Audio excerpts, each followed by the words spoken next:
ಅಪರಾಧಿಗೆ ಶಿಕ್ಷೆ ಆಗದಿದ್ದರೂ ಪರವಾಗಿಲ್ಲ, ಒಬ್ಬ ನಿರಪರಾಧಿಗೆ ಶಿಕ್ಷೆ ಆಗಬಾರದು ಅಂತ. ಆದ್ರೆ ಆಗಿರುವುದೇನು ಇಲ್ಲಿ?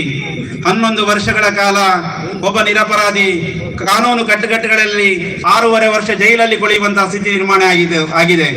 ಹಾಗಾಗಿ ಬಂಧುಗಳೇ, ನಾವು ಹೆಣ್ಣಿನ ವಿಷಯ ಬಂದಾಗ ಜಾತಿ ನೋಡದೆ, ಹೆಣ್ಣಿನ ವಿಷಯ ಬಂದಾಗ ಭಾಷೆ ನೋಡದೆ, ಹೆಣ್ಣಿನ ವಿಷಯ ಬಂದಾಗ ಯಾವುದೇ ಪಕ್ಷ ಭೇದ ನೋಡದೆ ನಾವು ಎಲ್ಲರೂ ಒಗ್ಗಟ್ಟಾಗಿ ಒಂದಾಗಿ ಕೊರಳಿಂದ ನಾವು ಸರ್ಕಾರಗಳನ್ನ, ಇಲಾಖೆಗಳನ್ನ ಒತ್ತಾಯ ಮಾಡಿ, ಹೋರಾಟವನ್ನ ಮಾಡಿ ಹೆಣ್ಣು ಮಕ್ಕಳ ರಕ್ಷಣೆಗಾಗಿ ಒಂದು ಕಠೋರವಾಗಿರುವಂತಹ ಕಾನೂನನ್ನ ರೂಪಿಸಲಿಕ್ಕೆ ಈ ವೇದಿಕೆ ಮುಖಾಂತರ ನಾವಿವತ್ತು ಆಗ್ರಹವನ್ನ ಮಾಡಿಕೊಂಡು ಇವತ್ತಿನ ಈ ಕಾರ್ಯಕ್ರಮದಲ್ಲಿ ನಮ್ಮೆಲ್ಲರನ್ನ ಉದ್ದೇಶಿಸಿ ಕಳೆದ 11 ವರ್ಷಗಳಿಂದ ಈ ಹೋರಾಟವನ್ನ ಮಾಡಿಕೊಂಡು ಹಿಂದುತ್ವದಲ್ಲಿ ಯಾವುದೇ ರಾಜಿ ಇಲ್ಲದೆ, ಸಿದ್ಧಾಂತದಲ್ಲಿ ರಾಜಿ ಮಾಡದೆ, ಹೋರಾಟದಲ್ಲಿ ಹಿಂದೆ ಸರಿಯದೆ ಇವತ್ತು ಈ ಕಾರ್ಯಕ್ರಮದಲ್ಲಿ ಮಾತಾಡಲಿಕ್ಕೆ ಬಂದಿರತಕ್ಕಂತಹ ನನ್ನ 24 ವರ್ಷದ ಸ್ನೇಹಿತರು ಹೌದು, ಇವತ್ತು ಈ ಕಾರ್ಯಕ್ರಮದ ಮುಖ್ಯ ಭಾಷಣಕಾರರು ಹೌದು, ಮಹೇಶ್ ಶೆಟ್ಟಿ ತಿಮರೋಡಿಯವರನ್ನ ಆತ್ಮೀಯವಾಗಿ ಕೈ ಮುಗಿದು ಪ್ರೀತಿಯಿಂದ ಸ್ವಾಗತಿಸ್ತಾ ಇದ್ದೇನೆ.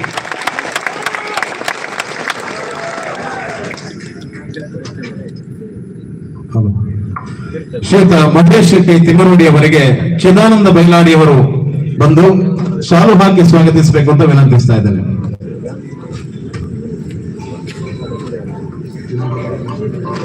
ಶ್ರೀಯುತ ವಿಶ್ವನಾಥ ಗೌಡ ಅವರು ವೇದಿಕೆಗೆ ಬಂದು ಶಾಲು ಹಾಕಿ ಸ್ವಾಗತಿಸಬೇಕು.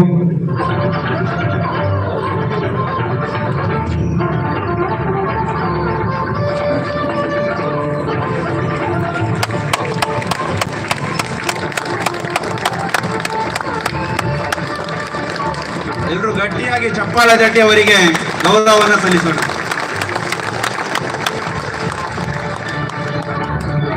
ಅದೇ ರೀತಿ ಈ ಕಾರ್ಯಕ್ರಮದ ಅಧ್ಯಕ್ಷತೆಯನ್ನು ವಹಿಸಿಕೊಂಡಿರುವಂತವರು ಅಭಿನವ ಭಾರತ ಮಿತ್ರ ಮಂಡಳಿಯ ಸಕ್ರಿಯ ಪ್ರವರ್ತಕರು ಆಗಿರುವಂತಹ ನನ್ನ ಆತ್ಮೀಯ ಗೆಳೆಯ ಧನ್ಯಕುಮಾರ್ ಬೆಳಂದೂರು ಅವರನ್ನ ಈ ಕಾರ್ಯಕ್ರಮಕ್ಕೆ ಪ್ರೀತಿಪೂರ್ವಕವಾಗಿ ಸ್ವಾಗತಿಸ್ತಾ ಇದ್ದೇನೆ.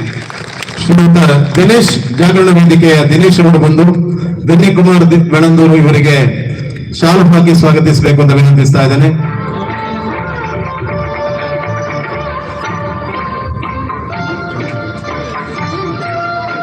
ದಿನೇಶ್ ಪಂಜಿಗ,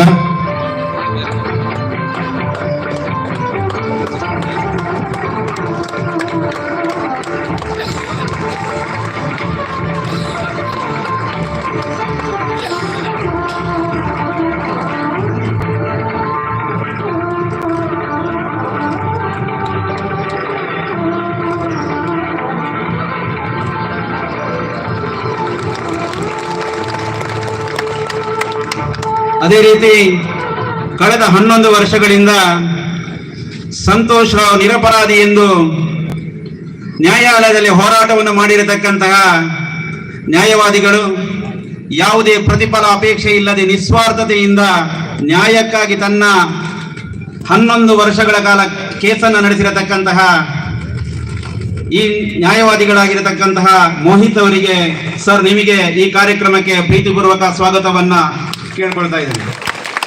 ಶ್ರೀಯುತ ಮೋಹಿತ್ ಅವರಿಗೆ ಹರಿಪ್ರಸಾದ್ ನೆಲ್ಲಿಗಟ್ಟೆ ಅವರು ಬಂದು ಶಾಲು ಹಾಕಿ ಸ್ವಾಗತಿಸಬೇಕು ಅಂತ ವಿನಂತಿಸ್ತಾ ಇದ್ದೇನೆ.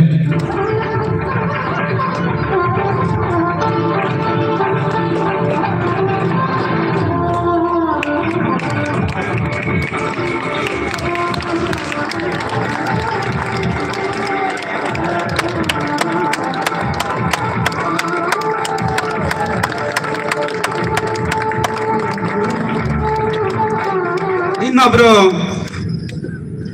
ಮೋಹಿತ್ ಅವರ ಜೊತೆಗಾರರಾಗಿ ನ್ಯಾಯಾಲಯದಲ್ಲಿ ಜೋಡೆತ್ತುಗಳಂತೆ ಈ ಕೇಸನ್ನು ನಡೆಸಿರತಕ್ಕಂತಹ ಪುತ್ತೂರಿನವರೇ, ವಿವೇಕಾನಂದ ಕಾಲೇಜಿನ ವಿದ್ಯಾರ್ಥಿ ಆಗಿದ್ದವರು ನವೀನ್ ಪದ್ಯಾನ ಅವರನ್ನು ಈ ಕಾರ್ಯಕ್ರಮಕ್ಕೆ ಆತ್ಮೀಯವಾಗಿ ಸ್ವಾಗತಿಸ್ತಾ ಇದ್ದೇನೆ. ನವೀನ್ ಪದ್ಯಾನ ಇವರಿಗೆ ಪ್ರಶಾಂತ್ ಕೆಮ್ಮಾಯಿ ಅವರು ಬಂದು ಶಾಲು ಹಾಕಿ ಸ್ವಾಗತಿಸಬೇಕು ಅಂತ ವಿನಂತಿಸ್ತಾ ಇದ್ದೇನೆ.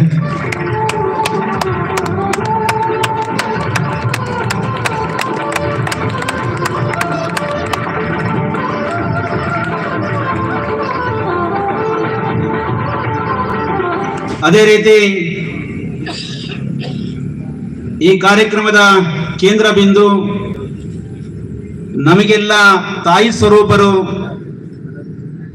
ಇವತ್ತು ಯಾಕಾಗಿ ನಾವು ಹೋರಾಟವನ್ನ ಮಾಡುತ್ತಿದ್ದೇವೋ, ತನ್ನ ಮಗಳಿಗೆ ನ್ಯಾಯಕ್ಕಾಗಿ ಕೇಳಿದ್ರು ಅದು ಈ ದೇಶದ ಹೆಣ್ಣು ಮಕ್ಕಳ ನ್ಯಾಯ ಅಂತ ನಮ್ಮ ಜೊತೆ ಪ್ರತಿ ಹೋರಾಟದಲ್ಲಿ ಹೋದಲ್ಲಿ ಇಡೀ ರಾಜ್ಯಾದ್ಯಂತ ಓಡಾಟ ಮಾಡುತ್ತಿರತಕ್ಕಂತಹ ನಮ್ಮೆಲ್ಲರ ಸಹೋದರಿ ಸೌಜನ್ಯನ ತಾಯಿಯವರನ್ನು ಈ ಕಾರ್ಯಕ್ರಮಕ್ಕೆ ಆತ್ಮೀಯವಾಗಿ ಸ್ವಾಗತಿಸ್ತಾ ಇದ್ದೇನೆ. ಅಮ್ಮ ಕುಸುಮಾವತಿ ಅವರಿಗೆ ಮೋಹಿನಿ ರೈ ಅವರು ಬಂದು ಶಾಲು ಹಾಕಿ ಸ್ವಾಗತಿಸಬೇಕು ಅಂತ ವಿನಂತಿಸ್ತಾ ಇದ್ದೇನೆ.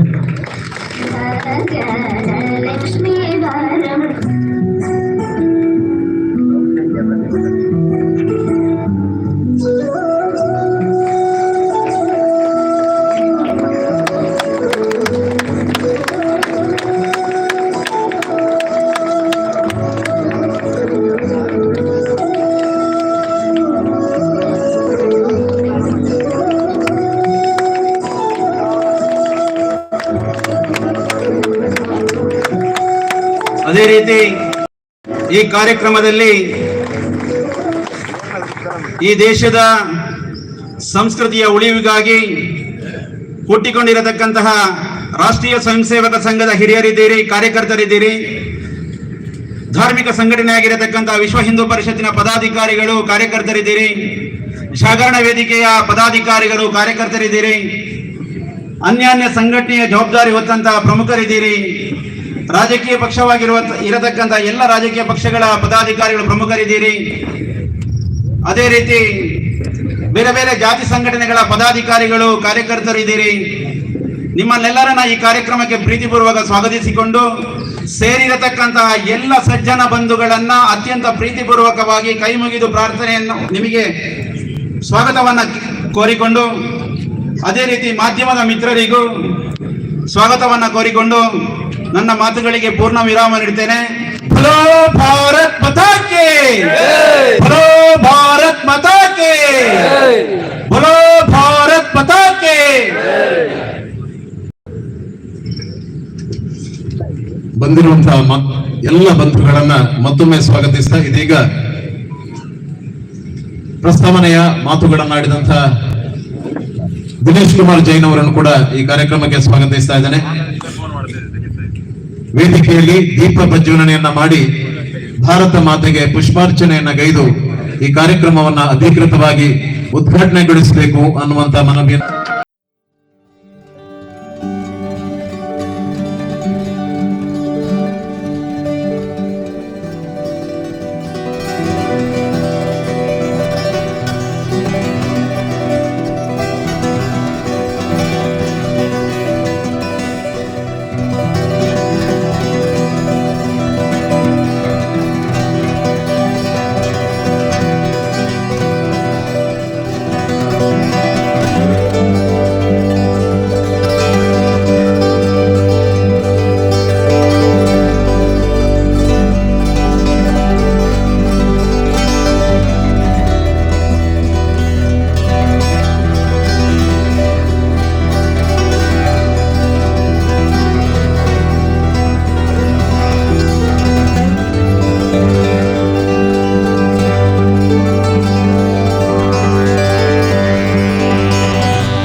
dangerous times, don't fly too high.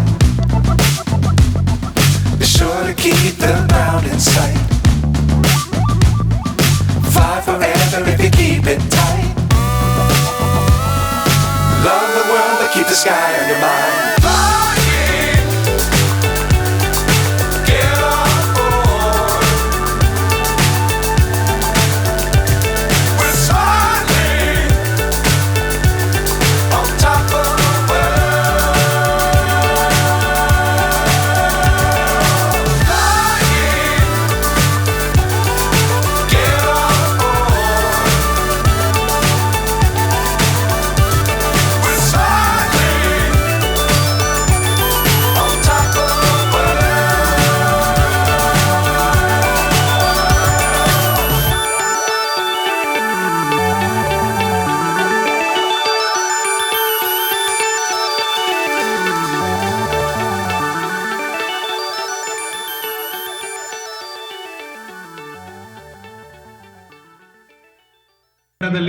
ಅವರೊಂದಿಗೆ ನಾವು ಹೋರಾಟದಲ್ಲಿ ನಿರತರಾಗಿರುವಂತದ್ದು ನಮ್ಮೆಲ್ಲರ ಹೆಮ್ಮೆಯ ನಾಯಕ ಮಹೇಶ್ ತಿಮರೋಡಿ ಅವರೇ. ಅದೇ ರೀತಿ ಎರಡು ಕೈ ಅಂಗಲಾಚಿ ನನ್ನ ಮಗಳಿಗೆ ನ್ಯಾಯ ಬೇಕು ಅಂತ ಕೇಳಿಕೊಳ್ಳುತ್ತಿರುವಂತ ಸೌಜನ್ಯನ ತಾಯಿ ಕುಸುಮಾವತಿ ಅವರೇ, ನನ್ನ ಸಹಪಾಠಿ ನವೀನ್ ಅವರೇ, ವೇದಿಕೆಯಲ್ಲಿರುವ ಗಣ್ಯರೇ, ವೇದಿಕೆ ಮುಂಭಾಗದಲ್ಲಿರುವ ಗಣ್ಯರೇ, ನನ್ನ ಆತ್ಮೀಯ ಬಂಧು ಮಿತ್ರರೇ, ನನಗೆ ಬರುವ ಮೊದಲೇ ಸಂಘಟಕರು ಒಂದೆರಡು ಮಾತನ್ನು ಹೇಳಿದ್ರು. ನೀವು ಸೌಜನ್ಯ ಪ್ರಕರಣದಲ್ಲಿ ಸಂತೋಷ್ ರಾವ್ ಯಾಕೆ ನಿರಪರಾಧಿ ಮತ್ತು ಇನ್ನು ಮುಂದಿನ ಕಾರ್ಯ ಏನು, ಈ ಬಗ್ಗೆ ಮಾತಾಡಬೇಕು ಅಂತ ಹೇಳಿದ್ರು. ಬಹುಶಃ ನೀವೆಲ್ಲ 2 ತಿಂಗಳ ನಂತರ ಜೂನ್ 16 ಜಜ್ಮೆಂಟ್ ಬಂದಿದೆ. ಆಮೇಲೆ ಎಲ್ಲರೂ ಯೂಟ್ಯೂಬ್ ಮತ್ತೆ ಬೇರೆ ಬೇರೆ ಮಾಧ್ಯಮಗಳ ಮೂಲಕ ಏನೆಲ್ಲ ಎವಿಡೆನ್ಸ್ ಇದೆ ಆ ಕೇಸಲ್ಲಿ ಅನ್ನೋ ಬಗ್ಗೆ ನೀವೆಲ್ಲ ತಿಳ್ಕೊಂಡಿದ್ದೀರಿ ಅಂತ ನಾನು ಭಾವಿಸ್ತಾ ಇದ್ದೇನೆ. ಬಹುಶಃ ಎಲ್ಲರೂ ಒಂದೊಂದು ತರ ಅದನ್ನು ಇಂಟರ್ಪ್ರಿಟೇಷನ್ ಮಾಡ್ತಾರೆ, ಯಾವುದು ಸತ್ಯ ಯಾವುದು ಸುಳ್ಳು. ಸೌಜನ್ಯನ ಕೇಸು ಸಂತೋಷ್ ಪರವಾಗಿ ನಡೆಸಿದೆ ಅಂತ ವಕೀಲರು ಏನ್ ಹೇಳ್ತಾರೆ ನೋಡೋಣ ಅಂತ. ಈ ಕೇಸು 2012 ನಡೆದಿದೆ. 9/10/2012 ಸೌಜನ್ಯ ಕಾಣೆ ಆಗ್ತಾಳೆ. ಮರುದಿನ 10ನೇ ತಾರೀಕು ಸೌಜನ್ಯನ ಮೃತದೇಹ ಅಲ್ಲೇ ಮಣ್ಣಸಂಕ ಪಕ್ಕ ಕಾಡಲ್ಲಿ ದೊರಕುತ್ತದೆ. ಯಾವುದು ಜಜ್ಮೆಂಟ್ ಬಂದಿದೆ ಮೊನ್ನೆ, ಆ ಜಜ್ಮೆಂಟ್ ಅಲ್ಲಿ ಕ್ಲಿಯರ್ ಆಗಿ ಹೇಳಿದ್ದಾರೆ ಯಾವ ರೀತಿಯಾಗಿ ಆ 2 ದಿನ 10 ಮತ್ತು 11ನೇ ತಾರೀಕು ಎವಿಡೆನ್ಸ್ಗಳನ್ನ ನಾಶ ಮಾಡಲಾಗಿದೆ ಅಂತ. ಈ ಆರೋಪಿಯನ್ನು ಬಂಧನ ಮಾಡಿರುವಂತದ್ದು 11ನೇ ತಾರೀಕು ಸಾಯಂಕಾಲ 7 ಗಂಟೆ, ಸುಮಾರು 6-7 ಗಂಟೆ ಹೊತ್ತಿಗೆ ಸಾಯಂಕಾಲ. ಜಜ್ಮೆಂಟ್ ಅಲ್ಲಿ ಕ್ಲಿಯರ್ ಆಗಿ ಹೇಳಿದ್ದಾರೆ, ಮೊದಲನೇ 1 ದಿನ ಆದಂತ ಅನಾಹುತ ಅಂದ್ರೆ ಎವಿಡೆನ್ಸ್ ಅಲ್ಲಿ ಆದಂತ ವೈಫಲ್ಯ ಏನಿದೆ ಅದರ ಪರಿಣಾಮವಾಗಿ ಈ ಕೇಸಲ್ಲಿ ಏನು ಸಾಕ್ಷ್ಯಗಳಿಲ್ಲ ಅಂತ. ಆದ್ರೆ 11ನೇ ತಾರೀಕು ಅರೆಸ್ಟ್ ಆದಂತ ಸಂತೋಷ್ ರಾವ್ ಅಷ್ಟೊಂದು ಪ್ರಭಾವಿ ಆಗಿದ್ನ ಅಂತ ನಮ್ದೆಲ್ಲರ ಪ್ರಶ್ನೆ. 10ನೇ ತಾರೀಕು ಎವಿಡೆನ್ಸ್ ಪೊಲೀಸ್ನವರು ಡಿಸ್ಟ್ರಾಯ್ ಮಾಡ್ತಾರಂತಾದ್ರೆ 11ನೇ ತಾರೀಕು ಸಂತೋಷ್ ರಾವ್ನ ಅರೆಸ್ಟ್ ಮಾಡ್ತಾರಂತಾದ್ರೆ ಸಂತೋಷ್ ರಾವ್ ಅವರು ಅಷ್ಟೊಂದು ಪ್ರಭಾವಿ ಆಗಿರ್ಬೇಕು ಒಂದು. ಇಲ್ಲಾಂದ್ರೆ ಯಾವ ಕಾರಣಕ್ಕಾಗಿ ಎವಿಡೆನ್ಸ್ ಅನ್ನ ಡಿಸ್ಟ್ರಾಯ್ ಮಾಡಿದ್ರು ಅಂತ, ಏನೆಲ್ಲ ಎವಿಡೆನ್ಸ್ ಅನ್ನ ಡಿಸ್ಟ್ರಾಯ್ ಮಾಡಿದ್ರು ಅಂತ ಪೊಲೀಸ್ ಅವರ ಸ್ಟೋರಿ. ನಮ್ಮ ರಾಜ್ಯದ ಉನ್ನತ ತನಿಖಾ ಸಂಸ್ಥೆ CID ಅವರು, ಆಗಿನ CID ಈಗಿನ COD ಅವರು ತನಿಖೆ ಮಾಡಿ ಚಾರ್ಜ್ ಶೀಟ್ ಹಾಕಿದ್ದಾರೆ. ಆಮೇಲೆ ಅದು ಸಾಕಾಗಲ್ಲ ಅಂತ ಹೇಳಿ CBIಗೆ ಹೋಯ್ತು, CBIನವರು ಚಾರ್ಜ್ ಶೀಟ್ ಹಾಕಿದ್ದಾರೆ. CBI ದೇಶದ ಉನ್ನತ ತನಿಖಾ ಸಂಸ್ಥೆ, ಅದರ ಬಗ್ಗೆ ನಾವು ಕ್ವಶನ್ ಮಾಡೋದೇ ಇಲ್ಲ. ಇಬ್ಬರು ಕೂಡ ಸಂತೋಷ್ ರಾವ್ ಆರೋಪಿ ಅಂತ ಹೇಳಿ ಚಾರ್ಜ್ ಶೀಟ್ ಹಾಕಿದ್ದಾರೆ. ಯಾವ ಎಲ್ಲ ಎವಿಡೆನ್ಸ್ ಮೇಲೆ ಚಾರ್ಜ್ ಶೀಟ್ ಹಾಕಿದ್ದಾರೆ? ಸಂತೋಷ್ ರಾವ್ ಅಲ್ಲಿದ್ದ ಬಗ್ಗೆ ಯಾವುದೇ ಸಾಕ್ಷಿ ಇಲ್ಲ. 9ನೇ ತಾರೀಕು ಮತ್ತು 10ನೇ ತಾರೀಕು ಸಂತೋಷ್ ರಾವ್ ಆ ಪ್ರದೇಶದಲ್ಲಿ ಇದ್ದ ಎನ್ನುವ ಬಗ್ಗೆ ಯಾವುದೇ ಸಾಕ್ಷಿ ಇಲ್ಲ. ಸಂತೋಷ್ ರಾವ್ ಹೆಣ ಸಿಕ್ಕಿದ ಒಂದು 100 ಮೀಟರ್ ಒಳಗಡೆ ಟೆಂಟ್ ಹಾಕಿ ಕೂತಿದ್ದ ಅಂದ್ರೆ 10ನೇ ತಾರೀಕು ಅಷ್ಟು 5-6 ಸಾವಿರ ಜನ ಸೇರಿದ ತಕ್ಷಣ ಎಲ್ಲಿ ಹೋಗಿದ್ದ ಅನ್ನೋ ಬಗ್ಗೆ ಮಾಹಿತಿ ಇಲ್ಲ. ಸಿಗ್ಬೇಕಿತ್ತಲ್ಲ. 5,000-6,000 ಜನ ಒಂದು ಟೆಂಟ್ ಇಷ್ಟು ಜನ ಇರುವಾಗ ಒಂದು 100 ಮೀಟರ್ ಒಳಗಡೆ ಇರುವಂತ ಒಂದು ಟೆಂಟ್ ನಮಗೆ ಕಾಣಸಿಗೋದಿಲ್ಲ ಅಂತ ಹೇಳಿದ್ರೆ ಇದನ್ನೆಲ್ಲ ನಾವು ನಂಬೋದಕ್ಕೆ ಸಾಧ್ಯ ಆಗತ್ತಾ? ಎಲ್ಲೋಯ್ತು ಆ ಟೆಂಟು? ಆ ಬಗ್ಗೆ ಯಾವುದೇ ಮಾಹಿತಿ ಇಲ್ಲ. ಸೌಜನ್ಯ ಮನೆ ಕಡೆ ಹೋಗ್ತಾ ಇರಬೇಕಾದ್ರೆ ಆ ಪ್ರಕೃತಿ ಚಿಕಿತ್ಸಾಲಯದಲ್ಲಿದ್ದ CCTV ಇತ್ತು. ಪೊಲೀಸ್ ಇನ್ಸ್ಪೆಕ್ಟರ್ ಅವ್ರು ಹೇಳಿದ್ದು, ನಾವು ಹೇಳಿದಲ್ಲ. ಪೊಲೀಸ್ ಇನ್ಸ್ಪೆಕ್ಟರ್ ಅವ್ರು ಹೇಳಿದ ಮೇಲೆ ಆ CCTV ಯಾಕೆ ತಗೊಂಡಿಲ್ಲ? ಇದು ಇನ್ವೆಸ್ಟಿಗೇಷನ್ ಲ್ಯಾಬ್ಸ್ ಹೌದಾ ಅಲ್ವಾ? ಎಲ್ಲ ಮಾಹಿತಿಗಳನ್ನ ಜಜ್ಮೆಂಟ್ ಅಲ್ಲಿ ಇದೆ. ಜಜ್ಮೆಂಟ್ ಎಲ್ಲರೂ ಓದಿರ್ಲಿಕ್ಕಿಲ್ಲ. ಇಲ್ಲದಂತವರು ನನ್ನೊಟ್ಟಿಗೆ ಸಂಪರ್ಕಿಸಿ ನಾನು ಖಂಡಿತ ನಿಮಗೆ ಸರಬರಾಜು ಮಾಡ್ತೇನೆ. ಆಮೇಲೆ ಸೌಜನ್ಯ ಮನೆ ಕಡೆ ಕೊಡೆ ಇಟ್ಕೊಂಡು ಮಳೆಯಲ್ಲಿ ನಡ್ಕೊಂಡು ಹೋಗ್ತಾ ಇದ್ದಲ್ಲ, ಆ ಕೊಡೆ ಇಲ್ಲ. ಆ ಪ್ರದೇಶದಲ್ಲಿ ಅದೇ ಸ್ಥಳದಲ್ಲಿ ರೇಪ್ ಅಂಡ್ ಮರ್ಡರ್ ಆಗಿದೆ ಅಂತ ಆದ್ರೆ ಆ ಕೊಡೆ ಕೂಡ ಅಲ್ಲೇ ಇರ್ಬೇಕಿತ್ತು. ಸೌಜನ್ಯನ ಒಂದು ಚಪ್ಪಲಿ ಇಲ್ಲ, ಒಂದು ಚಪ್ಪಲಿ ಇದೆ, ಆ ಇನ್ನೊಂದು ಚಪ್ಪಲಿ ಎಲ್ಲೋಯ್ತು? ಇದೆಲ್ಲ ಇನ್ವೆಸ್ಟಿಗೇಷನ್ ಲ್ಯಾಬ್ಸ್. ಏನು 9ನೇ ತಾರೀಕು ವಿಪರೀತ ಮಳೆ ಅಂತ ಎಲ್ಲ ಹೇಳ್ತಾ ಇದ್ದಾರೆ. ನಾನು ಮಾತ್ರ ಅಲ್ಲ, ಇನ್ವೆಸ್ಟಿಗೇಷನ್ ಆಫೀಸರ್ ಹೇಳ್ತಿರೋದು, ನಾನು ಹೇಳ್ತಿರುವಂತ ಕೇಸ್ ಅಲ್ಲ. ನಾನು ಏನ್ ಹೇಳ್ತಾ ಇದ್ದೀನಿ, ಇನ್ವೆಸ್ಟಿಗೇಷನ್ ಏನ್ ಮಾಡಿದ್ದಾರೆ ಅದರ ಬಗ್ಗೆ ಹೇಳ್ತಾ ಇದ್ದೀನಿ ಅಷ್ಟೇ. ಹಾಗಾದ್ರೆ ಆ 4 ಅಡಿ 5 ಅಡಿ ಎತ್ತರ ಇರುವ ನೀರಿರುವಂತಹ ಒಂದು ತೋಡನ್ನು ಒಬ್ಬ ವ್ಯಕ್ತಿ ಒಂದು ಹುಡುಗಿಯನ್ನು ಹೆಗಲ ಮೇಲೆ ಹಾಕೊಂಡು ಆ ಕಡೆ ದಾಟೋದಕ್ಕೆ ಸಾಧ್ಯ ಇದೆಯಾ?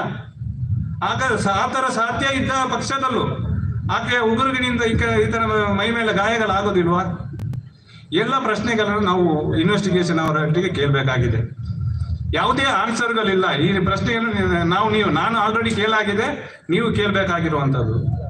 ಈ ಎಲ್ಲ ಯಾವುದೇ ಪ್ರಶ್ನೆಗಳಿಗೆ ಇನ್ವೆಸ್ಟಿಗೇಷನ್ ಆಫೀಸರ್ ಆದಂತವರಿಗೆ ಆನ್ಸರ್ ಇಲ್ಲ ಅದರಲ್ಲಿ.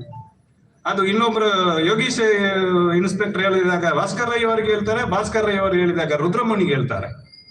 ಈ ತರ ಶಿಫ್ಟ್ ಮಾಡ್ತಾ ಮಾಡ್ತಾ ಮಾಡ್ತಾ ಈ ಕೇಸಲ್ಲಿ ಏನಿಲ್ಲದಾಗೆ ಮಾಡಿದ್ದಾರೆ.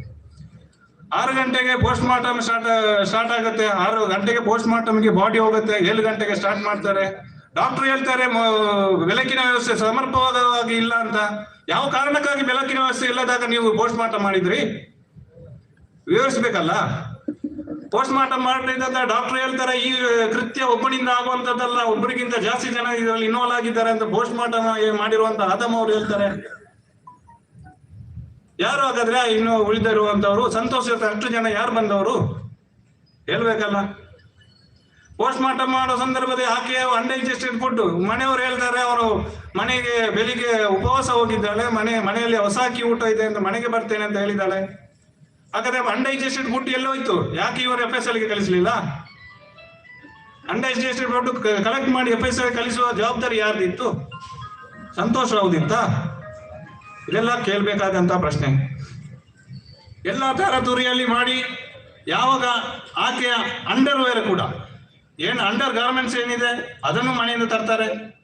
ಮನೆಯಿಂದ ತಂದಂತ ಅಂಡರ್ ಗಾರ್ಮೆಂಟ್ಸ್ ಅಲ್ಲಿ ಯಾವುದಾದ್ರೂ ರಕ್ತದ ಕಲೆ ಸಿಗುವಂತ ಚಾನ್ಸಸ್ ಇದೆಯಾ? ಎಲ್ಲೋಯ್ತು ಅವಳು ಹಾಕಿರುವ ಅಂಡರ್ವೇರ್? ಕೇಸಲ್ಲಿ ಅಂಡರ್ವೇರ್ಸ್ ಇಲ್ಲ, ಆಕೆ ಟೈಟ್ಸ್ ಯೂಸ್ ಮಾಡ್ತಾ ಇದ್ದಾರೆ ಅಂತ ಹೇಳಿ ಟೈಟ್ಸ್ ಅನ್ನು ಮಾರ್ಕ್ ಮಾಡಿದ್ದಾರೆ, ಎಗೇನ್ ಅಂಡರ್ವೇರ್ ಅನ್ನು ಮಾರ್ಕ್ ಮಾಡಿದ್ದಾರೆ. ಈಗೆಲ್ಲ ಕಾರಣಗಳಿಂದ ಸಂತೋಷ್ ರಾವ್ ಅಲ್ಲಿರುವ ಬಗ್ಗೆ, ಸಂತೋಷ್ ರಾವನ ಮೇಲೆ ಮೈ ಮೇಲೆ ಆಗಿರುವಂತ ಗಾಯ, ಸಂತೋಷ್ ರಾವ್ನ ಯಾರು ಹಿಡಿದುಕೊಟ್ರು, ಯಾವ ಕಾರಣಕ್ಕಾಗಿ ಹಿಡಿದುಕೊಟ್ರು? 11ನೇ ತಾರೀಕು ಸಂತೋಷ್ ರಾವ್ನ ಹಿಡಿದುಕೊಟ್ರು ಬಾಹುಬಲಿ ಬೆಟ್ಟದ ಕೆಳಗಡೆ. ಬಾಹುಬಲಿ ಬೆಟ್ಟದ ಕೆಳಗಡೆ ಹಿಡಿದು ಕೊಟ್ಟವರು ಯಾರು? ಏನು ಫ್ಯಾಮಿಲಿ ಮೆಂಬರ್ಸ್ ಏನು ಸಂಶಯ ಪಡ್ತಾ ಇದ್ದಾರೆ, ಅವರೇ ತಾನೆ ಸಂಶಯ ಪಟ್ಟು ಸಂತೋಷ್ ರಾವ್ನ 11ನೇ ತಾರೀಕಿಗೆ ಹಿಡಿದು ಕೊಟ್ಟ ನಂತರ 12ನೇ ತಾರೀಕು ಇವರು ಸ್ಟೇಷನ್ ಅಲ್ಲಿ ಇಟ್ಕೊಳ್ತಾರೆ. ಸ್ಟೇಷನ್ ಅಲ್ಲಿ ಇಟ್ಕೊಂಡು ಈ ಕೇಸಲ್ಲಿ ಆತನನ್ನು ಅರೆಸ್ಟ್ ಮಾಡೋದು 13ನೇ ತಾರೀಕು. ಇದು ಅತ್ಯಂತ ಪ್ರಮುಖವಾದ ಸಾಕ್ಷಿ. ಇದು ಈ ಕೇಸಲ್ಲಿ ಸಂತೋಷ್ ರಾವ್ನ ಅರೆಸ್ಟ್ ಮಾಡಿರುವಂತದ್ದು 13ನೇ ತಾರೀಕು. 13ನೇ ತಾರೀಕು ಅವನನ್ನು ಈ ಕೇಸಲ್ಲಿ ಇನ್ವೆಸ್ಟಿಗೇಷನ್ ಮಾಡಿರುವಂತದ್ದು. 12ನೇ ತಾರೀಕು ಹಿಡಿದುಕೊಟ್ಟವ್ರು ಬಂದು ಹೇಳ್ತಾರೆ ಈತನೇ ಸೌಜನ್ಯನನ್ನು ಮರ್ಡರ್ ಮಾಡಿದ್ದು ಸಂಶಯ ನಮಗೆ ಇದೆ ಎಂದು. ಹೇಗೆ ಸಂಶಯ ಬಂತು ಸ್ವಾಮಿ ನಿಮಗೆ? ಹೇಳ್ಬೇಕಲ್ಲ ನೀವು. ನಿಮಗೆ ಸಂಶಯ ಆದ್ರೂ ಬಂದದ್ದು ಹೇಗೆ? ಅವನ ಮೇಲೆ ರಕ್ತದ ಕಲೆ ಇತ್ತ? ನೀವು ಯಾವ ಕಾರಣಕ್ಕಾಗಿ ಅವನಿಗೆ ಹೊಡೆದ್ರಿ? ಒಬ್ಬ ಕಲ್ಲನಿಗೆ ನೀವು ಆತರ ಹೊಡೆದು ಬಿಡ್ತೀರಾ? ಮಾಪವಾಗಿ ಹೊಡೆದು ಬಿಡ್ತೀರಾ? ಈ ಎಲ್ಲ ಕಾರಣಗಳಿಗೋಸ್ಕರ ಸಂತೋಷ್ ರಾವ್ ಮೇಲೆ ಯಾವುದೇ ರೀತಿಯಲ್ಲಿ ಜಜ್ಮೆಂಟ್ ಯಾರಾದ್ರೂ ಇಲ್ಲ ಅಂತ ಹೇಳಿದ್ರೆ ತಗೊಂಡು ಬಿಟ್ಟು ಓದಿ, ನಿಮಗೆ ಇಂಟ್ರೆಸ್ಟ್ ಇದ್ದಾಗ ಪಕ್ಷದಲ್ಲಿ. ಎಲ್ಲ 142, 143 ಪ್ಯಾರಾಗ್ರಾಫ್, ಕೇವಲ 2 ಪ್ಯಾರಾಗ್ರಾಫ್ ನೋಡಿ, ಒಂದು 5-10 ಲೈನ್ ಇರುವಂತಹ ಪ್ಯಾರಾಗ್ರಾಫ್. ಆ ಎಲ್ಲ ಕೇಸಿನ ಸಾರಾಂಶವನ್ನು ಕೇವಲ 2 ಪ್ಯಾರಾಗ್ರಾಫ್ ಅಲ್ಲಿ ಸಾಹೇಬರು ಬರೆದು ತಿಳಿಸಿಕೊಟ್ಟಿದ್ದಾರೆ. ಅದನ್ನು ಸ್ವಲ್ಪ ನೋಡಿ. ಇಲ್ಲದಿದ್ದ ಪಕ್ಷದಲ್ಲಿ ನಾವು ನಿಮ್ಗೆ ವ್ಯವಸ್ಥೆ ಕೊಡುವಂತಹ ವ್ಯವಸ್ಥೆಯನ್ನು ನಾನು ಮಾಡ್ತೇನೆ. ಇನ್ನು ಮುಂದಿನ ಕಾರ್ಯ ಏನು? ಸಂತೋಷ್ ರಾವ್ ನಿರಪರಾಧಿ ಅಂತ ಆಯ್ತು. ಇವನ ಮೇಲೆ ಅಬ್ಸಲ್ಯೂಟ್ಲಿ ದೇರ್ ಇಸ್, ಯಾವತ್ತು ಕೋರ್ಟ್ ಯಾವುದೋ ಒಂದು ಪ್ರಕರಣದಲ್ಲಿ ಎವಿಡೆನ್ಸ್ ಇದ್ದ ತಕ್ಷಣ ಅವನು ಏನು ಅಪರಾಧಿ ಅಂತ ಹೇಳೋದಕ್ಕೆ ಬರೋದಿಲ್ಲ. ಅದು ಚೈನ್ ಆಫ್ ಎವಿಡೆನ್ಸ್ ಏನಿದೆ ಅದು ಪ್ರೂವ್ ಆಗಬೇಕು ಅಂತ ಕೋರ್ಟಿನ ನಿಯಮ. ಈ ಕೇಸಲ್ಲಿ ಎಲ್ಲಿದೆ ಚೈನ್ ಆಫ್ ಲಿಂಕ್ಸ್? ಸಾಹೇಬರು there is lack of evidence ಅಂತ ಎಲ್ಲಿಲ್ಲ. ಸಾಹೇಬರು ಹೇಳಿರುವಂಥದ್ದು absolutely there is no evidence to connect the accused in this present crime. Absolutely there is no evidence. Absolutely there is no evidence ಅಂದ್ರೆ ಏನು? ಇನ್ನು ಇತ್ತೀಚೆಗೆ social ಮೀಡಿಯಾಗಳಲ್ಲೆಲ್ಲ ಮಂಪರ್ ಪರೀಕ್ಷೆ ಅಂತ ಬಂತು. ಸಂತೋಷ್ ರಾವ್ ಮಂಪರ್ ಪರೀಕ್ಷೆಗೆ ಒಪ್ಪಲಿಲ್ಲ. ಸ್ವಾಮಿ, ಸಂತೋಷ್ ರಾವ್ ಮಂಪರ್ ಪರೀಕ್ಷೆ ಒಪ್ಪುವಂಥದ್ದು ಬಿಡುವಂಥದ್ದು ಅವನ ಇದು ಕಾನ್ಸ್ಟಿಟ್ಯೂಷನ್ ಪ್ರಕಾರ ಅವನಿಗೆ ರೈಟ್ಸ್ ಇದೆ, ಅದನ್ನು ರಿಜೆಕ್ಟ್ ಮಾಡಬಹುದು ಅಥವಾ ಒಪ್ಪಬಹುದು, ಅದು ಅವನ ರೈಟ್ಸ್. ಅದು ಒಂದು ಕಡೆ ಇಟ್ಕೊಳ್ಳಿ. 2 ಇನ್ವೆಸ್ಟಿಗೇಷನ್ ಏಜೆನ್ಸಿಗಳು ಚಾರ್ಜ್ ಶೀಟ್ ಹಾಕಿದ ಮೇಲೆ ಅದರಲ್ಲಿ ಸಂತೋಷ್ ರಾವ್ ಅವರ ಮಂಪರ್ ಪರೀಕ್ಷೆ ಮಾಡಲಿಲ್ಲ, ಆ ಕಾರಣಕ್ಕಾಗಿ ನಮಗೆ ಎವಿಡೆನ್ಸ್ ಸಿಗಲಿಲ್ಲ, ಅದಕ್ಕೋಸ್ಕರ ನಾವು ಚಾರ್ಜ್ ಶೀಟ್ ಹಾಕಿದ್ದೇನೆ ಅಂತ ಹೇಳಿ ಅದು ಮೆನ್ಷನ್ ಮಾಡಿದ್ದೀರಾ? ಇಲ್ಲ. ಕೇವಲ ಒಂದು 2 line investigation officer, CBI investigation officer ಹೇಳಿರುವಂಥದ್ದು ಸಂತೋಷ್ ರಾವ್ಗೆ ನೋಟಿಸ್ ಕೊಟ್ಟಿದ್ದೇವೆ, ನೋಟಿಸ್ ಕೊಟ್ಟಿದ್ದಕ್ಕೆ ಅವ್ರು ರಿಪ್ಲೈ ನೋಟಿಸ್ ಕೊಟ್ಟಿದ್ದೇನೆ, ನಾನು ತಯಾರಿಲ್ಲ ಅಂತ. ಎಲ್ಲಿದೆ ರಿಪ್ಲೈ ನೋಟಿಸು? ಮಾರ್ಕ್ ಮಾಡಬೇಕಲ್ಲ ಇನ್ವೆಸ್ಟಿಗೇಷನ್ ಆಫೀಸರ್, ಜವಾಬ್ದಾರಿ ಏನು? ಆ ರಿಪ್ಲೈ ನೋಟಿಸ್ ಅನ್ನು ನೀವು ಮಾರ್ಕ್ ಏನಕ್ಕೆ ಮಾಡಿಲ್ಲ? ನೋಟಿಸ್ ಕೊಟ್ಟಿರೋ ನೋಟಿಸ್ ಅನ್ನು ಏನಕ್ಕೆ ಮಾಡಿಲ್ಲ? ಇನ್ನೊಂದು ಏನು ಪ್ರೊಸೀಜರು? ಮಂಪರ್ ಪರೀಕ್ಷೆಗೆ ಪ್ರೊಸೀಜರ್ ಏನು? ಮಂಪರ್ ಪರೀಕ್ಷೆಗೆ ಇನ್ವೆಸ್ಟಿಗೇಷನ್ ಏಜೆನ್ಸಿ ಅವರು ಕೋರ್ಟ್ ಮುಂದೆ ಅಪ್ಲಿಕೇಶನ್ ಹಾಕಬೇಕು, ನೀವು ಡೈರೆಕ್ಟ್ ಆಗಿ ಹೋಗೋದಕ್ಕೆ ಆಗೋದಿಲ್ಲ. ಕೋರ್ಟ್ ಮುಂದೆ ಅಪ್ಲಿಕೇಶನ್ ಹಾಕಿದ್ದಾಗ ಕೋರ್ಟ್ ಅಕ್ಯೂಸ್ಡ್ಗಳಿಗೆ ನಿಮಗೆ ನೋಟಿಸ್ ಕೊಟ್ಟು ನೀವು ಈ ಮಂಪರ್ ಪರೀಕ್ಷೆಗೆ ತಯಾರಿದ್ದೀರಾ ಇಲ್ವಾ ಅನ್ನೋದು ಕೋರ್ಟ್ ಹಾಲಲ್ಲಿ ಡಿಸೈಡ್ ಮಾಡುವಂಥದ್ದು. ಇನ್ವೆಸ್ಟಿಗೇಷನ್ ಡೈರೆಕ್ಟ್ ಆಗಿ ನೋಟಿಸ್ ಕೊಡುವಂತ ಪ್ರೊಸೀಜರ್ ಇಲ್ಲ. ಒಂದು ವೇಳೆ ಕೊಟ್ಟಿದ್ರು ಯಾವ ಕಾರಣಕ್ಕಾಗಿ ಅದು ಇನ್ವೆಸ್ಟಿಗೇಷನ್ ಆಫೀಸರ್ ಅದನ್ನು ಎಕ್ಸ್ಪ್ಲೈನ್ ಮಾಡಬೇಕು ನಮಗೆ. ಈ ಎಲ್ಲ ಕಾರಣಗಳಿಗೋಸ್ಕರ ವರ್ಷ ಸ್ಟೇಟ್ಮೆಂಟು 3 ಜನ 4 ಜನ ಅಲ್ಲಿ ಇದ್ರು 1.5-2 ಗಂಟೆ ಹೊತ್ತಿಗೆ ಯಾವ ಕಾರಣಕ್ಕಾಗಿ ವರ್ಷನನ್ನು ಬಿಟ್ಟರೆ ನೀವು CBIನವರು ವರ್ಷ ನಿಮಗೆ ಅದು ಮೆಟೀರಿಯಲ್ ವಿಟ್ನೆಸ್ ಅಂತ ಅನಿಸ್ಲೇ ಇಲ್ವಾ? ವರ್ಷ ಬಿಟ್ಬಿಡಿ. ಸೌಜನ್ಯನ ಜೊತೆಗೆ ಆಕೆಯ ಕ್ಲಾಸ್ಮೇಟ್ ಆದ ಅಶ್ರತ್ ಖಲೀದ್ ಅನ್ನುವಂತ ಹುಡುಗಿ ಬಸ್ಸಿಂದ ಇಳಿದಿರಲ್ಲ, ಆ ದಿನ ಬಸ್ಸಿನಿಂದ ಇಳಿದಂತ ಒಬ್ಬ ಹುಡುಗಿ ಹೆಣ್ಣೋ ಗಂಡೋ ಅನ್ನುವ ಬಗ್ಗೆ ನಿಮಗೆ ಗೊತ್ತಿಲ್ಲ ಅಂತ ಹೇಳಿದ್ರೆ ನೀವು ಯಾವ ಲೆವೆಲಿನ ಇನ್ವೆಸ್ಟಿಗೇಷನ್ ಮಾಡ್ತಾ ಇದ್ದೀರಿ? ಯೋಗೇಶ್ ಕುಮಾರ್ ಅವರಿಗೆ ಅಶ್ರತ್ ಖಲೀದ್ ಅನ್ನಂತ ಹುಡುಗಿ ಹೆಣ್ಣೋ ಗಂಡ ಅನ್ನುವ ಬಗ್ಗೆ ಮಾಹಿತಿ ಇಲ್ಲ. ಯಾವ ಕಾರಣಕ್ಕಾಗಿ ಅವಳು ಇನ್ಕ್ರಿಮಿನೇಟಿಂಗ್ ಮೆಟೀರಿಯಲ್ ವಿಟ್ನೆಸ್ ಅಲ್ಲ ಅಂತ ನೀವು ಡಿಸೈಡ್ ಮಾಡಿದ್ರಿ? ಈಗ ಅಶ್ರತ್ ಖಲೀದ್ ಮತ್ತು ಸೌಜನ್ಯ ಬಸ್ಸಿನಿಂದ ಇಳಿದ ತಕ್ಷಣ ವಿದಿನ್ 5 ಮಿನಿಟ್ಸ್ ಅಲ್ಲಿ ಕಾಣೆಯಾಗಿರುವಂತದ್ದು. ಈ ವಿದಿನ್ 5 ಮಿನಿಟ್ಸ್ ಅಲ್ಲಿ ಅಶ್ರತ್ ಖಲೀದ್ ಮನೆಗೆ ಎಲ್ಲಿದೆ ಅಂತ ಆದ್ರೂ ನೀವು ಸರ್ಚ್ ಮಾಡ್ಬೇಕಲ್ಲ. ಅಶ್ರತ್ ಖಲೀದ್ ನೆಕ್ಸ್ಟ್ ಇಯರ್ ಎಜುಕೇಶನ್ ಕೂಡ ಅದೇ ಕಾಲೇಜಿಗೆ ಹೋಗಿದ್ದಾಳೆ. ನೀವು ಎಲ್ಲಿಲ್ಲ ಅಂತ ನೀವು ಬೇಜವಾಬ್ದಾರಿಯಾಗಿ ನೀವು ಕೋರ್ಟ್ ಮುಂದೆ ಹೇಳಿದ್ರೆ ನಾವೆಲ್ಲ ನಂಬೋದಕ್ಕೆ ಆಗತ್ತಾ? ಈ ಎಲ್ಲ ಕಾರಣಗಳನ್ನ ಕೋರ್ಟ್ ಅಲ್ಲಿ ಆಮೇಲೆ ಏನು ಇನ್ನೊಂದು ಮಹತ್ವ ಘಟ್ಟ ಏನು ಆರೋಪಿ ರಿಲೀಸ್ ಆದ್ಮೇಲೆ ನಡೆದಂಥದ್ದು ಒಂದು ಏನು ಮನೆಯವರು ಆರೋಪಿಗಳು ಅಂತ ಹೇಳಿ ಹೇಳ್ತಾ ಇದ್ದಾರೋ ಅವರನ್ನು ಇಲ್ಲಿ ಅಕ್ಯೂಸ್ ಮಾಡಬೇಕು ಅಂತ. ಅದು ಆಮೇಲೆ ಹೈಕೋರ್ಟಿಗೆ ಹೋಯ್ತು. ಹೈಕೋರ್ಟ್ ಅಲ್ಲಿ ತನ್ನದೇ ಆದ ಕಾರಣಕ್ಕಾಗಿ ಅದು ಕ್ರಾಶ್ ಆಯ್ತು. ಅಗೇನ್ ಫರ್ದರ್ ಇನ್ವೆಸ್ಟಿಗೇಷನ್ ಆಯ್ತು. ಫರ್ದರ್ ಇನ್ವೆಸ್ಟಿಗೇಷನ್ ಅನ್ನು ಯಾರು ಸ್ವಾಮಿ ಸ್ಟೇ ಮಾಡಿದ್ದು? ಏನು ಫರ್ದರ್ ಇನ್ವೆಸ್ಟಿಗೇಷನ್ ಯಾರ ಮೇಲೇನಾಗ್ಬೋದು? ಗಂಡ ಮೇಲೇನಾಗ್ಬೋದು? ಯಾರ ಮೇಲೇನಾಗ್ಬೋದು? ಯಾವ ಕಾರಣಕ್ಕಾಗಿ ಫರ್ದರ್ ಇನ್ವೆಸ್ಟಿಗೇಷನ್ ಸ್ಟೇ ಮಾಡಿದ್ರಿ? ನೀವು ಜನತೆ ಮುಂದೆ ಹೇಳ್ಬೇಕಲ್ಲ. ಫರ್ದರ್ ಇನ್ವೆಸ್ಟಿಗೇಷನ್ ಯಾರ ಮೇಲೆ ಇತ್ತು?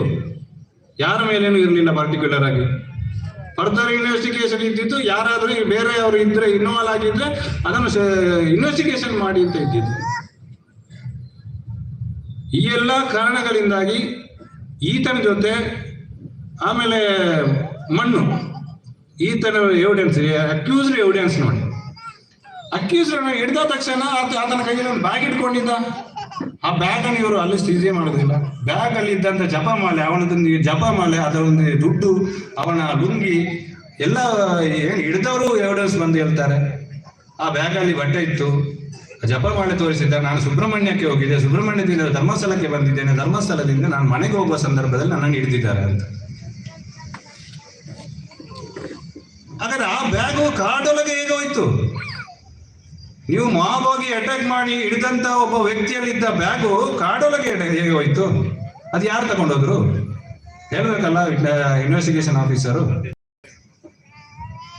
ಸಂತೋಷ ಬಟ್ಟೆ ಮೇಲೆ ಸಿಕ್ಕಂತ 6 ಕೂದಲು 5 ಕೂದಲು ಅವನದೇ, ಅವನ ಬಟ್ಟೆಯಲ್ಲಿ ಸಹಜವಾಗಿ ಅವನ ಕೂದಲು ಸಿಗುವಂಥದ್ದು. ಇನ್ನೊಂದು ಕೂದಲು ಯಾರ್ದಂತಿಲ್ಲ, ಗಂಡಸನದು. ಯಾರ್ದು? ನೀವು ತನಿಖೆ ಮಾಡಬೇಕಲ್ಲ ಅದನ್ನು. ಡಾಕ್ಟರ್ ಕಲೆಕ್ಟ್ ಮಾಡಿರುವಂತ ವೆಜಿನಲ್ ಸ್ವಾಬ್ 10ನೇ ತಾರೀಕು ಕಲೆಕ್ಟ್ ಮಾಡಿರುವಂತ ವೆಜಿನಲ್ ಸ್ವಾಬ್ ಅನ್ನ 20ನೇ ತಾರೀಕು ನೀವು FSLಗೆ ಕಳಿಸ್ತೀರಿ. FSL ರಿಪೋರ್ಟ್ ಕೊಡ್ತಾರೆ, ನೀವು ಏನು ಕ್ರಮಬದ್ಧವಾಗಿ ಅದನ್ನು ಕಲೆಕ್ಟ್ ಮಾಡಿಲ್ಲ, ಅದು ಡ್ರೈ ಆಗಿಲ್ಲ, ಫಂಗಸ್ ಬಂದಿದೆ ಅಂತ. ವಿತಿನ್ 72 hours ಒಳಗಡೆ ಕಳಿಸಿದ್ರೆ ಮಾತ್ರ ನಾವು ರಿಪೋರ್ಟ್ ಕೊಡ್ತೇವೆ ಅಂತ ಹೇಳಿದ್ದಾರೆ. ಆದರೆ 10ನೇ ತಾರೀಕು ಕಳಿಸಿರುವಂಥದ್ದು ಯಾರ್ದು ವೈಫಲ್ಯ? ಸಂತೋಷ್ ರಾವ್ ಅವರದ? ಸಂತೋಷ್ ರಾವ್ ಆವಾಗ ಇದ್ರ ಈ ಕೇಸಲ್ಲಿ? ಈಗೆಲ್ಲ ಕಾರಣಗಳನ್ನ ಅಚ್ಚುಕಟ್ಟಾಗಿ ಸಾಹೇಬರು ಇದರಲ್ಲಿ ಮೆನ್ಷನ್ ಮಾಡಿದ್ದಾರೆ.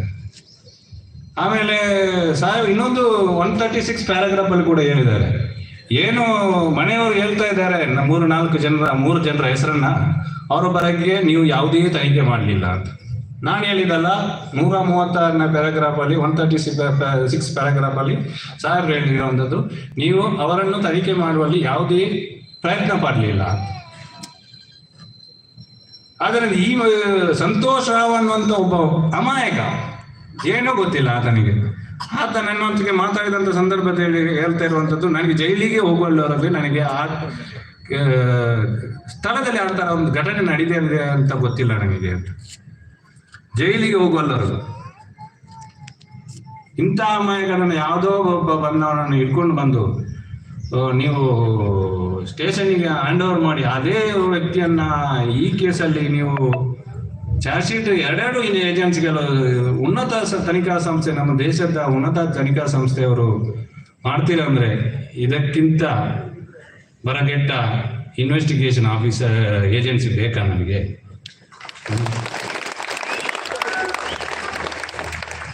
ಎಲ್ಲ ಕಾರಣಗಳನ್ನು ಅಚ್ಚುಕಟ್ಟಾಗಿ ಸಾಹೇಬರು ಈ ಜಜ್ಮೆಂಟ್ ಅಲ್ಲಿ ಮೆನ್ಷನ್ ಮಾಡಿದ್ದಾರೆ. ಆಲ್ರೆಡಿ ಅಪೀಲ್ ಪೀರಿಯಡ್ ಕೂಡ ಮುಗಿದೋಗಿದೆ. ಇನ್ನು ಮುಂದಿನ ಕತೆ ಏನು, ರೀಇನ್ವೆಸ್ಟಿಗೇಷನ್ ಆಗ್ತದಾ ಇಲ್ವಾ ಅಂತ. ರಾಜ್ಯ ಸರ್ಕಾರಕ್ಕೆ ಲಿಮಿಟೆಡ್ ಆಪ್ಷನ್ಗಳು ಇದೆ. ರೀಇನ್ವೆಸ್ಟಿಗೇಷನ್ ಮಾಡಬೇಕಾದ ಸಂದರ್ಭದಲ್ಲಿ ರಾಜ್ಯ ಸರ್ಕಾರದವರು ಒಂದು ಕಮಿಷನ್ ಅನ್ನು ಅಪಾಯಿಂಟ್ ಮಾಡಬೇಕಾಗ್ತದೆ. ಆ ಕಮಿಷನ್ ರಿಪೋರ್ಟ್ ಆಧಾರದ ಮೇಲೆ SIT ಫಾರ್ಮ್ ಮಾಡಬೇಕಾಗ್ತದೆ. ಇಲ್ಲ ಅಂದ್ರೆ ಹೈಕೋರ್ಟಿಗೆ ಹೋಗಬೇಕು, ರಿಟ್ ಪಿಟಿಷನ್ ಹಾಕೊಂಡು ಹೈಕೋರ್ಟಿಂದ ಡೈರೆಕ್ಷನ್ ತಗೊಂಡು ಬಂದು ರೀಇನ್ವೆಸ್ಟಿಗೇಷನ್ ಮಾಡಬೇಕು. ಅದು ಮನೆಯವರಿಗೆ ಇದೆ. ಸಂತೋಷ್ ರಾವ್ ಅವರ ಏನು 11 ವರ್ಷ ಕೇಸಿನಲ್ಲಿ ಹೊಡೆದಾಡಿದ್ದಾನೆ. ಕಾಂಪನ್ಸೇಷನ್ ಇವಾಗಂತೂ ಸದ್ಯಕ್ಕೆ ಸಿಗೋದು ಕಷ್ಟ. ಕಾಂಪನ್ಸೇಷನು ಒಂದು ವೇಳೆ ರೀಇನ್ವೆಸ್ಟಿಗೇಷನ್ ಆಗಿ ಬೇರೆ ಯಾರಾದರೂ ಅಕ್ಯೂಸ್ಡ್ಗಳು ಅದರಲ್ಲಿ ಬಂದ ಸಂದರ್ಭದಲ್ಲಿ ನಾವು ಕಾಂಪನ್ಸೇಷನ್ಗೆ ಇದು ಹಾಕ್ಬೋದು. ಈ ಎಲ್ಲ ಕಾರಣಗಳಿಂದ ನನಗೆ ಸಂತೋಷ್ ರಾವ್ ಪರವಾಗಿ ಸುಮಾರು 2016ರಿಂದ 23ರವರೆಗೆ ಅವನ ಪರವಾಗಿ ಕೆಲಸ ಮಾಡೋದಕ್ಕೆ, ಬಹುಶಃ ನನ್ನದು ಒಂದು ಮೈಶೆಟ್ಟಿ ತಿಮ್ಮರೋಡಿ ಅವರ ಜೊತೆ ಅಲ್ಲಿಯೂ ಸೇವೆ ಮಾಡೋದಕ್ಕೆ ನನಗೊಂದು ಅವಕಾಶ ಸಿಕ್ಕಿದೆ. ಎಲ್ಲರಿಗೂ ನಿಮ್ಮ ಪ್ರೀತಿಗೆ ಚಿರಋಣಿಯಾಗುತ್ತಾ ನಿಮ್ಮೆಲ್ಲರಿಗೂ ವಂದಿಸ್ತಾ ನನಗೆ ಅವಕಾಶ ಕೊಟ್ಟಿದ ಎಲ್ಲ ಸಂಘಟನೆಯ ಸದಸ್ಯರಿಗೂ, ಕಾರ್ಯಕಾರಿ ಸಮಿತಿಯ ಸದಸ್ಯರಿಗೂ ಎಲ್ಲರಿಗೂ ಅಭಿನಂದನೆ ಸಲ್ಲಿಸ್ತಾ ನನ್ನ ಮಾತಿಗೆ ಕೊನೆಗೊಳಿಸ್ತೇನೆ. ಜೈ ಹಿಂದ್, ಜೈ ಕರ್ನಾಟಕ.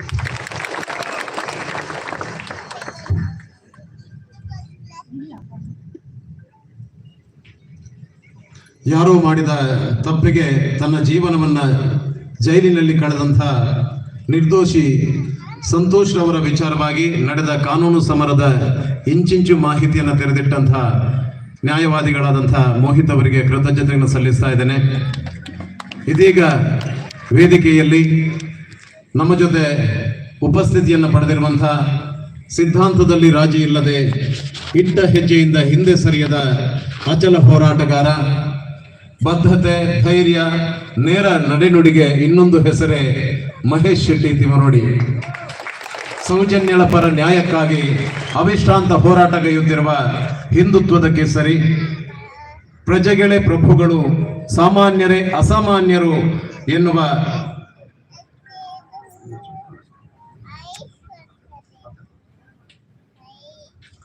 ಇದೀಗ ನಮ್ಮ ಜೊತೆ ವೇದಿಕೆಯಲ್ಲಿ ಉಪಸ್ಥಿತಿಯನ್ನ ಪಡೆದಿರುವಂತಹ ಕುಮಾರಿ ಸೌಜನ್ಯಳ ತಾಯಿ ಕುಸುಮಾವತಿ ಅಮ್ಮ ನಮ್ಮ ಜೊತೆ ಇದ್ದಾರೆ. ಅವರು ನಮ್ಮನ್ನು ಉದ್ದೇಶಿಸಿ ಮಾತನಾಡಬೇಕು ಅಂತ ವಿನಂತಿಸ್ತಾ ಇದ್ದೇನೆ.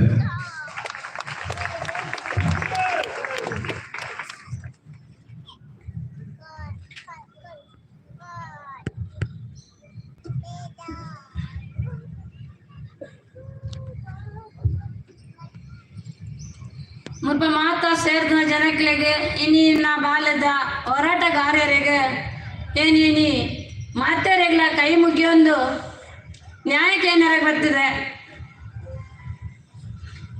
ಇನ್ನು ದಾದ ಬಂಡ ಎಂಗ್ಲಿಗೆ ಧರ್ಮಸ್ಥಳ ಮಸ್ತ್ ಅನ್ಯಾಯ ಒಂದುಂಡು. ಕೋಟದ ದಿನಟ್ಟೆ ಎಂಗ್ಲೆ ವಿಶ್ವ ಹಿಂದೂ ಪರಿಸ್ಥಿತಿ ಬಜರಂಗ ದಳ ತಕ್ಕಲ ಒಂಜಿ ಪ್ರಕಾರ ಅಣ್ಣಪ್ಪ ದೈವದಡಿಬೋದು ಒಂದು ಪ್ರಾರ್ಥನೆ ಮಲ್ಪುಗ ಅಕ್ಕ ಬಂದು ನಾನು ಎತ್ತಿತ್ತೇರು ಯಾನ್ಲ ಪೋದಿತ್ತೆ ಖಂಡಿತ ಎಂಕ ಬಾಲ್ಯ ನ್ಯಾಯ ತಿಕ್ಕೋಡು ಎನ್ನ ಇನಿ ಜೀವ ಬೋಂಡೆಲ್ಲ ಚಿಂತೆಜಿ ಬಂಡದಿಯಾನ ನ್ಯಾಯ ತಿಕ್ಕೋಡು ಬಂಡದಿಯಾನ ಆತು ಜನತ ಮಧ್ಯಾಡಿಯಾನು ಪೋತೆ ಕೋಡೆ ಅಂಡ ಎಂಗ್ಲಿ ಪೋಯಿನಗ್ಲೆ ಅಲ್ಪ ಉಲಯ ಮುಡಿಯರಗ ಪಾರ ಬಿಡ್ರ ಗುರ್ತುಜೇರು ಗೇಟ್ ಪಾರ್ದು ಇಡೀ ಪೊಲೀಸ್ ಕಾವಲು ದಿದ್ದೇರು ಆಯ್ತಾ ಉಲಾಯಿಡೊಂದು 10 ಜನ ಅಗ್ಲ ಸ್ವಸಹಾಯ ಸಂಘದಾಗಲ ಅತ್ತ ವಾವ ಬೇರೆದಾಗ ಮಾತೇರಲ್ಲ ಅಡ್ಡ ಉಂಟದು ಅವೇ ಅಕಲ್ನ ಉಲಾಯ್ದ ಹೊರ್ತಿ ಸಾಂಬಾವಿ ಮನ್ಪನ ಪೊಂಜೋ ಕುಸ್ಮಾತ್ ಅಲನಿಯಾನ ಉಲಾಯಿ ಕಾರ್ದಿವರೆ ಬುಡಾಯದ ಮನ್ಪುಣಂಚಿನ ಪಾತರಂಕ ಪಂತಲಲು ದಯ ಬಣ್ಣ ಯಾನು ಉಲಾಯಿ ಚಮಚ ಬತ್ತೊಂದು ಉಲಾಯಿ ಕುಲ್ಲುಜಿ ಯಾನು ಇನ್ನು ಸೆರಗ್ ವೈತ್ ಕಟ್ಟದ ದತ್ತದ ಅರ್ಪಣೆ ಹೊಂದಿತ್ತಲ್ಲ ಕೋಡ ಅಲ್ಲಿ ದೂರ ಹೋದಲ್ಲ ನಂಗೆ ಗೊತ್ತಜ್ಜಿ ಅಲ್ಲಿ ಅಲ್ಪ ಹೆಜ್ಜಾಂಡು ಅಲ್ಲಿ ಬರೋಡಿತ್ತು ತಾಕತ್ತಿತ್ತು ನಾನು ಅಲ್ಪ ತಡೆ ಹೊಂಡಿತ್ತೀನಿ ಅಲ್ಲಿ ದಯ ಬಂಡ ಇನಿ ನಮ್ಮನ ದೈವ ದೇವರಕಲು ಅಣ್ಣಪ್ಪ ದೈವ ಅದ ಮಂಜುನಾಥ ಸ್ವಾಮಿ ನೀನೆ ಎಂಕ್ಲ ನಮ್ಮನಕ್ಲೆ ಎಂಕ್ಲ ಆ ಸ್ಥಳಕ್ಕೆ ಪುಟ್ಟದ ಬುಲೇನಕ್ಲೆಗೆ ಒಂಜಿ ದೈವ ದೇವರಡೆ ಪಾರ ಬಲ್ಲಿಂದ ಬಂಡ ಅಲ್ಲಿ ಒಲ್ತಾ ಬತ್ತಿನ ಅಲ್ಲಿ ಇನಿ ಪೊಕ್ಕೆರೆ ಬುಡೇಂದು ಮನ್ಪುನಂಡ ಆಲೆಗೆ ಏಕ ಮಲ್ಲ ತಾಕತ್ತ ಅಲೆಗೆ ಇನ್ನೇ ನೀ ಸಬೆಟ್ಟೆ ಆಲಿನ ಪುದರ್ ದೆತ್ತೊಂದಿಲ್ಲ ಅಂಚನೆ ಎಂಗ್ಲ ಬೆಳ್ತಾಗದವ್ರ ವಕೀಲಯ್ಯ ಇನ್ನ ಕೇಶವೇ ಆಯನ ಹಾಕಿನ ಎದುರು ಲಕ್ಕೊನ್ವಿ ఆయన ಪುದರ್ ಮಾತ್ರ ವಕೀಲೆ ఆయన ಕೆಲಸನೇ ಬೇತಂಡು ದಾಯ ಬಂಡ ಯಾನ 11 ದಿವಸ ಅಂಚಿ ಮನಿಪನೆಗಳು ದಾಯ ఆయన ಬಂಜಿಗೆ ಎಂಕ್ಲು ದಾಯ ಆಕಾರ ಪೋಪುಜ ಮನಿಪನೆ ಗುಲ್ಲದಿತ್ತನ ಯಾನ ಇನಿ ಸೌಜನ್ಯನ ಅಪ್ಪೆ ಅವರೇನ ಬಂಜಿಗೆ ಹಾಕ್ಯಾರ ಎಂಕ್ಲು ಪೋಪುಜ ಏರಿಗಿಲ್ಲ ಏನು ನ್ಯಾಯಕ್ಕಾದ ಹೋರಾಟ ಮಂತಂದಿಲ್ಲ ಎನ್ನ ಬಾಲೆಗೆ ದಾದ ಅನ್ಯಾಯ ಆತಂಡ ಐಕ್ಕೋಸ್ಕರ ಮಾತ್ರ ಯಾನ ನನದ ಒಂಜಿ ಜೋಕ್ಲಿಗೆ ಆತಲ ಅನ್ಯಾಯ ಅವರ ಬಲ್ಲಿಂದ ಅನ್ಪುಣ ಹಂಚಿದ ಒಂಜಿ ಹೋರಾಟ ಯಾನ ಇನ್ನು ಜತ್ತದೆ ಅಂಡ ಆಯೆ ಇನ್ನು ದಾದ ಮಂತಂದಿಲ್ಲ ಕಾಡಿಡ್ತಿನ ಪ್ರಾಣಿಗಳನ್ನ ಕೆಪ್ತು ತಿನ್ನೋದಿಲ್ಲ ಅಯ್ಯ ವಕೀಲೆ ಬುದ್ಧರಿಗೂ ವಕೀಲೆ ಯಾನಿ ಬುಧರ್ದೆ ಪಡಂಡ ಎಂಕಾಯ ಬಾರಿ ಅಲ್ಲಿ ಗರ್ಜನೆ ಮಲ್ತಿಯ ಧರ್ಮಸ್ಥಳಡು ದಾಯ ಎಂಕ್ಲೇನೆ ನಮ್ಮನ ದೈವ ದೇವಡೆ ಪಾರ ಬಲ್ಲಿ ಬಂಡ ಏರ್ ಹಾಕಲು ವಾ ಜಾತಿದಾಗಲ ಹಾಕಲು ಏನು ಎಲ್ಲೆಲ್ಲ ಧರ್ಮಸ್ಥಳ ದೇವಸ್ಥಾನಕ್ಕೆ ಹೋವೆ ತುಕಾಗಲು ತಾಕತ್ತಿತ್ತು ನಾನು ತಡೆವಾಡು ಮುಂದೆ ಇಡೀ ನಮ್ಮ ಇಡೀ ಈತ್ ಜನತ ಮಧ್ಯಾಹ್ನ ಏನು ಬಂದೊಂದಿಲ್ಲ ಎಂಕೆ ಇಡೀ ಈ ಜನತ ಇನಿ ಶಕ್ತಿ ಉಂಡು ಇನಿ ಶಕ್ತಿ ನಿಗಲು ಕೊಡ್ತಾರ ಅಣ್ಣನಗಲು ಅಕ್ಕನಗಲು ದಾಯ ಬಂಡ ಎಂಕ ಅಲ್ಪ ಆತ್ ಜೀವ ಬೆದರಿಕೆ ಉಂಡು ಇನಿ 11 ವರ್ಷದ ಉಲ ಎಂಕಲ್ ಬದುಕೋಡು ನಿತ್ತಂಡ ಎಂಕಲ್ ಅಣ್ಣೆ ತಿಮರಡಿದ ಮಹೇಶ ಎಣ್ಣೆ ಹಿಡ್ದವ್ರು ಎಂಕಲ್ ಇನಿ ಬದುಕುದರಿದ ಇನಿ ಜೀವ ಎಪ್ಪುನನೆ ಆರೆಗೋಸ್ಕರ ನನಗ ಜೀವ ಉಂಡು ಇನಿ ಏಪಂಡ ಇನಿ ಏಪನೆ ಎಂಕ್ಲಿನ ಸೌಜನ್ಯೊಟ್ಟಿಗೆ ಇನಿ ಎಂಕ್ಲಿನ ಆ ಸುದೆಟ್ಟು ದಕ್ಕದು ಕೊಡ್ತುವೇರಕಲು ಎಂಕ್ಲು ವೈಕಲ ಪೋಡ್ತದ ಕೊಲ್ಲುದು ಜಾ ವಾವಾ ರೀತಿಯ ಜನಕ್ಲೇನ ಎಂಕ್ಲ ಇಲ್ಲಡೆ ಕಡಪುಡ್ತೇರು ಜೋಡು ಬೊಲ್ಲು ನೇಣ ಮರ ಕಡುಪು ನೇಣ ವಾವಾ ರೀತಿದ ಮಸ್ತ ರೀತಿದ ಎಂಕ್ಲಿನ ಕೆರಿಯರ ಕಡಪುಡ್ತೇರು ಇಂದೇ ಧರ್ಮಸ್ಥಳದಾಗಲು ಕೆರ್ನಾಕಲ್ನ ಪುದರ್ ನಿಕ್ಲ ಗೊತ್ತಿಪ್ಪು ಪನ್ನಡ ಅಲ್ಲೇ ಇಂದೇ ಧರ್ಮಸ್ಥಳದ ಧೀರಾಜ್ ಕೆಲ್ಲೆ, ಮಲ್ಲಿಕ್ ಜೈನ್, ಉದಯ್ ಜೈನ್ ಅಂಚನೆ ವೀರೇಂದ್ರಗಣ ಮೆಗ್ಗನ ಅಶ್ವಂತ್ ಕುಮಾರನ ಮಗೆ ನಿಶಾಲ್ ಜೈನ್ ನೆಟ್ಟು ಉಲ್ಲೆ ಅಕ್ಲೇನು ಮಾತಾಡಲ್ಲ ಈ ಮಾಧ್ಯಮದಾಗ್ಲನ್ನ ಸಮಕ್ಷ ಮಾಡು ಆಯ್ತು ಎದುರುಡಾಗ್ಲಿ ಎಂಗ್ಲಿ ಏರ್ನ ಪುದರ್ ಕೊಡ್ತಾ ಆಗ್ಲ ಮಂಪರ್ ಪರೀಕ್ಷೆ ಮಲ್ಪಡು ಬಣ್ಣದ ಯಾನು ಈ ಸಬೆಟ್ಟಿಗೆ ಏನೊಂದಿಲ್ಲ ಮಾತೆಲ್ಲ ಜನಕ್ಲಿನಿಕಲ್ ಹಾಕೋಡು ಅಂಚನೆ ಕೋಡದ ಬಿಜೆಪಿದ ಸಭೆಗೆ ನಾನು ಎತ್ತಿತ್ತೇರು ಅಲ್ಪಲ ಯಾನು ನಟ್ಟೊಂಡೆ ದಾಯ ಬಂಡ ಹೆಂಗೆ 11 ವರ್ಷದ ನ್ಯಾಯ ಕೇಂದ್ರದು ದಾಯ ಬಂಡ ಹೆಂಗೆ 11 ವರ್ಷದ ಬಿಜೆಪಿದ ಪಕ್ಷ ಎತ್ತಿಲ್ಲ ಹೆಂಗೆ ಈತ ದಿನ ನಿಖಲ್ ಓಲಿತ್ತಾರೆ ಹೆಂಗೆ ನ್ಯಾಯದ ಎತ್ತುಗೊರ್ರ ಅಂದು ಕೇಂದ್ರ ಅಲ್ಪ ಇನಿ ಸಂಸದರ ಇರಡ ಕಟೀಲಿಡ ಇತ್ತು ನಾನು ಕೇಳಿದೆ ನಳಿನ್ ಕಟೀಲ್ ಇತ್ತನ ಕೇಳಿದ್ದೆ ಇನಿ ಮುಟ್ಟ ಓಲಿತ್ತಾರನ್ನ ಇருந்து ಕೇಳಲ್ಲ 6 ಇಜ್ಜಾನ ಹೊರ್ತುಗು ಅಲ್ಪ ಪಾತ್ರ ಬಂದೆ ನಿಕ್ಲೆಗೆ ತಾಕತ್ತಿನ ಮೋದಿ ನಡಗಲ್ ಎತ್ತೊಂದು ಪೋಲೆ ಪ್ರಾಮಿಸ್ ಮಾಡ್ಕೊಳ್ಳಿ ಎಂದು ಕೇಂದ್ರ ಅಲ್ಪ ಖಂಡಿತ ಅದು ಎತ್ತೊಂದು ಬಂದು ಪ್ರಾಮಿಸ್ ಕೊಡ್ತಾರೆ ಎಂಕೆ 10 ನಿಮಿಷ ನಿಕ್ಲ ಮಾತಾಡ್ನಲ್ಲ ಎಂಕೆ ಒಂಜಿ ಕೈ ಜೋಡಿಸೋದು ಹೆಂಗೆ ನ್ಯಾಯ ಎತ್ತು ಕೊರ್ಪಾರ ಅನ್ಪುಣ ಎಂಕೆ ಇನ್ನು ಈತ ಜನತೆ ಕೇಳೊಂದಿಲ್ಲ ಖಂಡಿತ ಹಿಂಗೆ ನ್ಯಾಯ ತಿಕ್ಕೊಂಡು ನಂಗೆ ಈತ ಜನನೇ ಯಾವ ಒಂಜಿ ನ್ಯಾಯ ಎತ್ತು ಕೊರಿಯರಾಗೆ ಇನ್ನು ದಾದ ಬಣ್ಣ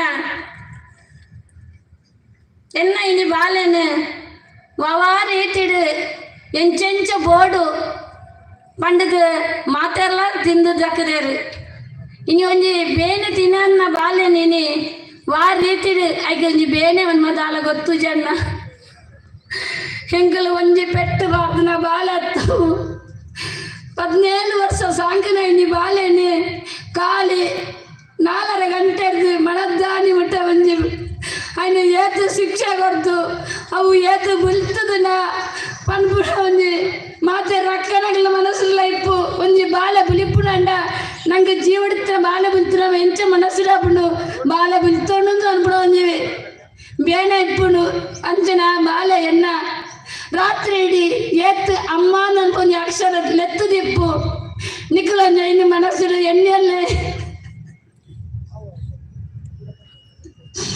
ಅಂಚಿತ್ನ ಬಾಲೆ నేను 17 ವರ್ಷ ಸಾಂಕದೆ ಇನ್ನು ಯಾಕ್ಲೆಗೆ ತಿನ್ನರೆ ಸಾಂಕದ್ನೇನೆ ಅಂದಿನ ಒಂದು ನ್ಯಾಯ ತೆತ್ಕೊರ ಸರ್ಕಾರ ಇಜ್ಜಿ ಬಂಡ ಅಂದಿನ ಪೊಣ್ಣು ಜಗಲಿ ಏಪಲ್ಲ ಕೆರಲೇತನ್ನ ದಾಯಕ ಸರ್ಕಾರಕ್ಕೆ ಏನು ಜೇನಿ ಪೊಣ್ಣು ಜಗಲಿ ನಂಜರ ಏಪಲ್ಲ ಕೆರಂದೆ ಎಪ್ಪೋಲಿ ನನ ಎಂಕ್ಲು ನೆಟ್ಟು ಪಿರಜಾರಿ ಅಂಡ ಖಂಡಿತವಾದ ನಡ ದುಂಬುಗು ಇಲ್ಲದ ಉಲಾಡಿದ್ರ ಬಾಲೆಲ್ಲ ಗುಣದ ಬೋಪೇರು ಉನ್ನೇಕ ಮಾತೆರ್ಲ ಲಕ್ಕೋಡು ಮಾತೆರನ್ನ ಇಲ್ಲಲ್ಲ ನಿಂಜಿ ಪೊಣ್ಣು ಬಾಲೆಂಡು ಆ ಪೊಣ್ಣು ಜೋಗ್ಲಿಗೆ ಎನ್ನ ಬಾಲೆಗಾಯಿನ ಬೇನೆ ನನ್ನೊಂದು ಬಾಲೆಗೆ ಅವರ ಬಲ್ಲಿನ ಅನ್ಪುಣ ಹೆಣ್ಣು ಒಂಜಿ ಇಡೀ ದೇಶ ನೀನಿ ಬಾಲೆದ ಒಂದು ಸೌಜನ್ಯ ಅನ್ಪ ಬಾಲೆ ನ್ಯಾಯ ನಟ್ಟೊಂದು ಪಿಲಾಡೊಂದಿಲ್ಲ ಅಂಚನೇನಿ ಎನ್ನ ಜೋಕಲು ಬರ್ತದೇರು ಆಗ್ಲೆಲ್ಲ ಇನ್ನು ಸ್ಟೇಜಿಗೆ ಎತ್ತದೆ ಇನ್ನು ಸೆರೆಗಟ್ಟಿದಿಲ್ಲ ನ್ಯಾಯಕ್ಕೆ ಏನದೊಂದಿಲ್ಲ ಎನ್ನ ಜೋಕಲು ಸ್ಟೇಜಿಗೆ ಬರಡೀನಿ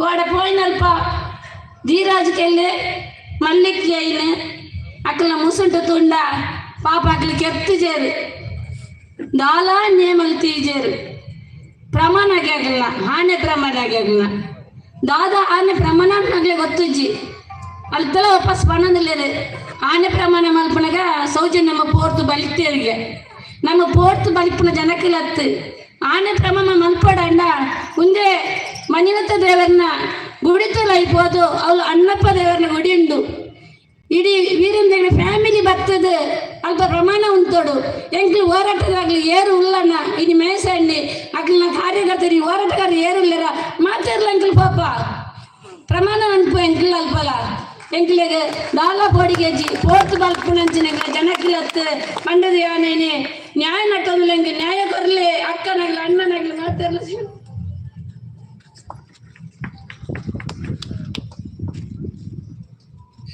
ನ್ಯಾಯಕ್ಕೆ ತಯಾರದಿಲ್ಲ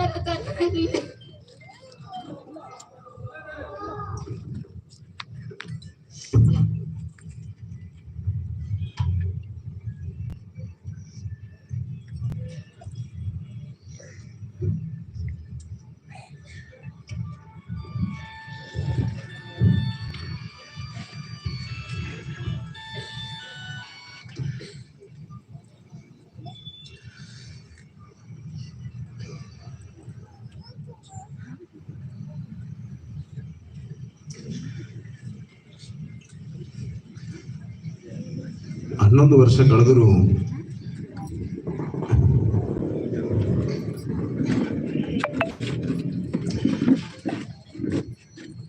11 ವರ್ಷ ಕಳೆದರೂ ನ್ಯಾಯಕ್ಕಾಗಿ ಆ ತಾಯಿ ಅಂಗಲೋಚ ನೋಡಿ.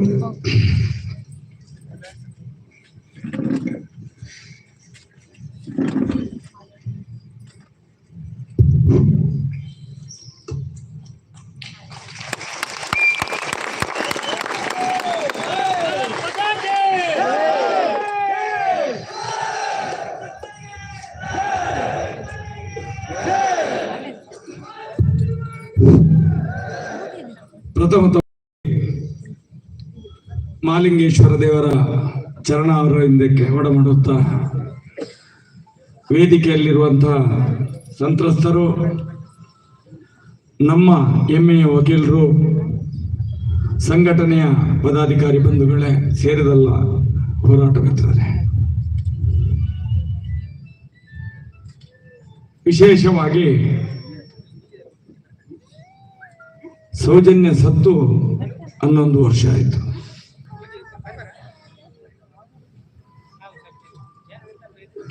ನಮ್ಮ ದೇಶಕ್ಕೆ ಸ್ವತಂತ್ರ ಬಂದು 76 ವರ್ಷ ಆಯಿತು. ಇವತ್ತು ಕೂಡ ಈ ಪ್ರಜೆಗಳು ನ್ಯಾಯಕ್ಕೋಸ್ಕರ ಒಂದು ಅಪ್ರಾಪ್ತ ಬಾಲಕಿ, 17 ವರ್ಷದ ಬಾಲಕಿ ಅತ್ಯಾಚಾರ 11 ವರ್ಷ ಆಯಿತು, ಇನ್ನೂ ನಮಗೆ ನ್ಯಾಯ ಕೊಡಿಸ್ಲಿಕ್ಕೆ ಆಗಲಿಲ್ಲ ಅಂತ ಹೇಳಿದ್ರೆ 145 ಕೋಟಿ ಜನಸಂಖ್ಯೆ ಇದೆ ಇವತ್ತು ಭಾರತದಲ್ಲಿ. 145 ಕೋಟಿ ಜನಸಂಖ್ಯೆ ಇದೆ. ಸೌಜನ್ಯ ಅನ್ನುವಂತ ಒಂದು ಮಗುವಿಗೆ ಒಂದು ನ್ಯಾಯಪೀಠದಲ್ಲಿ ಆದಂತ ಅತ್ಯಾಚಾರ, ಒಂದು ಧರ್ಮಪೀಠದಲ್ಲಿ ಆದಂತ ಅತ್ಯಾಚಾರ, ಧರ್ಮಸ್ಥಳ ಜಾಗದಲ್ಲಿ ಆದಂತ ಅತ್ಯಾಚಾರ, 11 ವರ್ಷದಲ್ಲಿ ನ್ಯಾಯ ಇಲ್ಲ, ಆರೋಪಿಗಳೇ ಪತ್ತೆ ಇಲ್ಲ ಅಂತ ಹೇಳಿದ್ರೆ ಈ ನ್ಯಾಯವನ್ನು ಯಾರ ಹತ್ರ ಕೇಳಬೇಕು ನಾವು? ಒಂದು ಕಡೆಯಲ್ಲಿ ಆ ತಾಯಿ 11 ವರ್ಷದಿಂದ ಕಣ್ಣೀರಿಡ್ತಾ ಇದೆ, ಒಂದು ಕಡೆಯಲ್ಲಿ ಆರೋಪಿ ನಿರಪರಾಧಿಯಾಗಿ ಅವರ ಮನೆಯವರು ಕಣ್ಣಿಡ್ತಿದ್ದಾರೆ, ಒಂದು ಕಡೆಯಲ್ಲಿ ಹೋರಾಟಗಾರರು ನಾವು ಕೂಡ ಕಣ್ಣೀರಿಡ್ತಿದ್ದೇವೆ. ಯಾತಕ್ಕೋಸ್ಕರ? ಒಂದು ಅತ್ಯಾಚಾರ, ಗ್ಯಾಂಗ್ ರೇಪ್, ಕೊಲೆಯಿಂದ ಎಷ್ಟು ಮನೆಗಳು ನಾಶ ಆಗ್ತಾ ಇದ್ದಾವೆ, ಎಷ್ಟು ಮನೆಗಳು ಬೀದಿಗೆ ಬಂದಿದ್ದಾವೆ. ಇದನ್ನು ಯಾರು ಕೇಳಬೇಕು ಬಂಧುಗಳೇ? ಇದನ್ನು ಯಾರು ಕೇಳಬೇಕು? ನಮ್ಮನ್ನ ಆಳುವಂತ ಜನಪ್ರತಿನಿಧಿಗಳು ಕೇಳಬೇಕು. ಜನಪ್ರತಿನಿಧಿಗಳ ಕೈ ಕೆಳಗೆ ಇರುವಂತ ಅಧಿಕಾರಿಗಳು ಕೇಳಬೇಕು. ಈ ದೇಶದ ನ್ಯಾಯಾಂಗದ ವ್ಯವಸ್ಥೆ ಕೇಳಬೇಕು. ಈ ದೇಶದ ಕಾನೂನು ಕೇಳಬೇಕು. ಎಲ್ಲ ಕುರುಡರಾಗಿ ಕೂತಿದ್ದಾರೆ, ಎಲ್ಲರೂ ಕುರುಡರಾಗಿ ಕೂತಿದ್ದಾರೆ. ಹಾಗಾದ್ರೆ ನ್ಯಾಯ ಯಾರು ಕೇಳಬೇಕು, ಯಾರ ಹತ್ರ ಕೇಳಬೇಕು ಅನ್ನುವಂತ ಭಯಾನಕವಾದಂತ ಒಂದು ವಾತಾವರಣ ಸೃಷ್ಟಿಯಾಗಿದೆ ಈ ಸಮಾಜದ ಮುಂದೆ. ಎಷ್ಟು ತಿಂಗಳ ಹಿಂದೆ, ಜೂನ್ 16ರ ಮೇಲೆ ಈ ಪ್ರಶ್ನೆ ಉಲ್ಬಣ ಆಗಿದೆ. ಯಾತಕ್ಕೋಸ್ಕರ?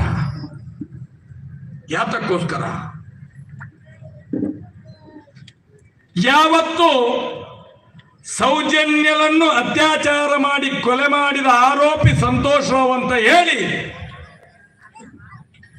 ವೀರೇಂದ್ರನ ತಮ್ಮ ಹರ್ಷೇಂದ್ರನ ಪಿಯಗಳೊಂದು ನಿರಪರಾಧಿಯನ್ನು ತಂದು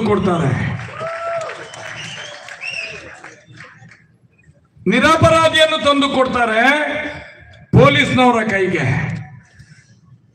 ಆ ಪೊಲೀಸ್ನವರು ಅವನನ್ನು ಅತ್ಯಾಚಾರಿ ಅಂತ ಹೇಳಿ ಜೈಲಿಗೆ ಆಡ್ತಾರೆ, ಸುಳ್ಳು ಕೇಸು ದಾಖಲಿಸಿ.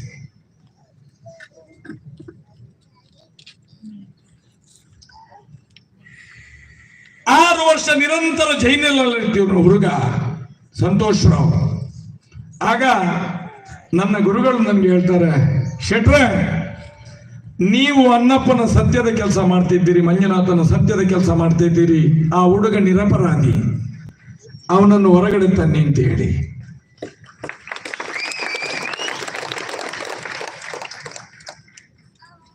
ಹಾಗಾದ್ರೆ ಇವತ್ತು ಜರ್ಜರಿ ಅಂತ ಬರ್ತಿದ್ದಾರೆ, ಅದನ್ನು ನೋಡುದಿಲ್ಲ. ನನಗೆ ನ್ಯಾಯ ದೇವತೆಯಾಗಿ ಕಾಣುವವರು ಇದೇ ಮೋಹಿತರವರು. ನಿರಂತರವಾಗಿ ಆ ಸಂತೋಷನ ಪರವಾಗಿ ನಿಂತು ನಾನು ಹೇಳಿದೆ, ನನ್ನ ಗುರುಗಳು ಹೇಳಿದ್ದಾರೆ, ಮೋಹಿತಣ್ಣ ಆ ಹುಡುಗ ನಿರಪರಾಧಿ, ಅವನ ಆರೋಪ ಮಾಡಲಿಲ್ಲ, ಅವನನ್ನು ಫಿಕ್ಸ್ ಮಾಡಿದ್ದಾರೆ. ಆಗ ಅವರು ಪೂರ್ತಿ ಆ ಕೇಸಿನ ಒಳಗಡೆ ನುಗ್ಗಿ ಅವರ ಏನು ಪ್ರಯತ್ನಗಳು, ಸತ ಪ್ರಯತ್ನಗಳನ್ನು ಮಾಡಿ ಆ ಹುಡುಗನನ್ನು ನಿರಪರಾಧಿಯಾಗಿ ಹೊರಗಡೆ ತರ್ತಾರೆ.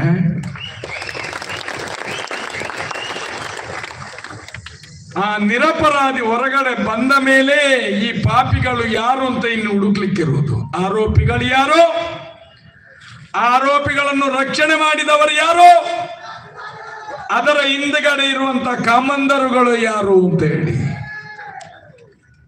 ಇವತ್ತು ಪ್ರಶ್ನೆ ಇರುವುದು. ಅದು ನಮ್ಗೆ ಯಾರು ಬಂಧುಗಳೇ, ಯಾರು?